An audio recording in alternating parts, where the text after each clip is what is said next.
Bienvenido, soy Armando y en este vídeo voy a contestar al compañero Wilson, que nos pregunta lo siguiente que estáis viendo aquí en la pantalla. Veamos la respuesta. Primero de todo, no nos comentas si la orden es limit o a market. A market es muy sencillo, pues hay deslizamientos y es lo que hay, compañero. No pongas los ATMs tan ajustados.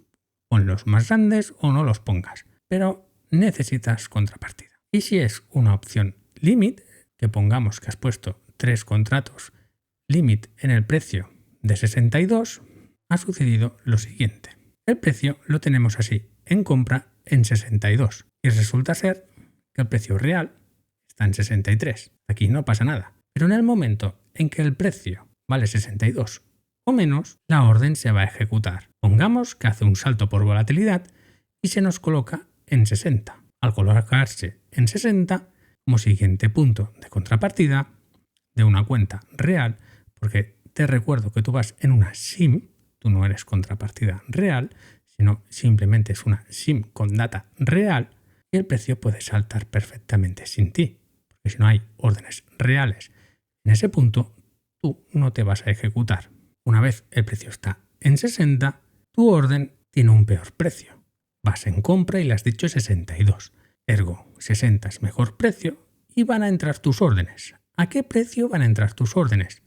El mejor precio posible entre 62 y 60, que tal vez son los 3 contratos en 60 o tengas uno en 61, otro en 60 y medio y otro en 60. Eso no se sabe y cada ejecución es un mundo. Aquí ya te has comido una diferencia de precio. Hombre, pero es que yo había puesto 62. Claro, pero es que es mejor precio. Ergo, 60 es mejor que 62 y siempre se va a ejecutar.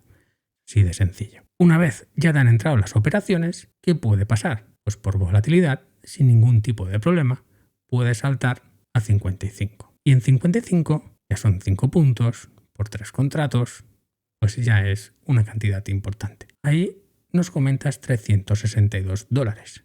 No sé si vas con minis o con micros, pero da lo mismo. Y en los momentos de alta volatilidad es lo más normal del mundo si estás operando el Nasdaq u otro activo de alta volatilidad en un momento volátil, porque no me dices la hora, si no podría saber más o menos era la volatilidad de ese momento en el mercado que me estás comentando, pero no nos dices esa información, pero por norma suele ser esto.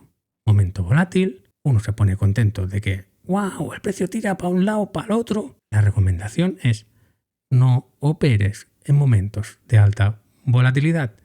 Por eso está lleno de prop firms que te dicen no operes las noticias. No es por gusto, es por los deslizamientos. No sé cuánto hace que operas, pero ver 10 puntos, que son 40 ticks, de salto en el CME, en el Nasdaq, lo he visto y muchas veces. ¿Eso significa que es el pan de cada día? No. Pero significa que sí que suele pasar, sobre todo si me operas noticias, aperturas y estas cosas. El día que tú me comentas, 1 de noviembre, hubieron noticias volátiles. Ahora no recuerdo si eran los NFPs o los JOLs, pero sé que habían noticias volátiles.